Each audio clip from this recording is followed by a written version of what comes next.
What's good, Infosphere fam? Are you still paying for 100 cable channels you never watch? It's time to cut the cord and level up your global content game. I found a website that is a certified game changer for anyone into free international streaming, and it's about to turn your browser into a passport for live TV. Open your browser and search Tv.Garden.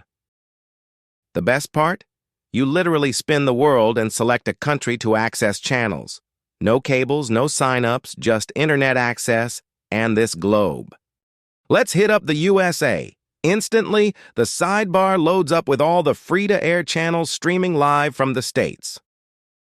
Now let's go truly global. I can jump over to Sri Lanka and India. Local news, culture, and entertainment streaming right to my screen. But it gets better.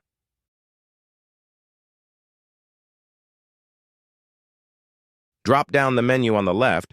You can filter the entire planet's free TV by what you actually want to watch. Documentary, sports, comedy, education. Go check out Tv.Garden and tell me which country you're streaming from in the comments. And as always, subscribe to Infosphere for more digital deep dives. Peace.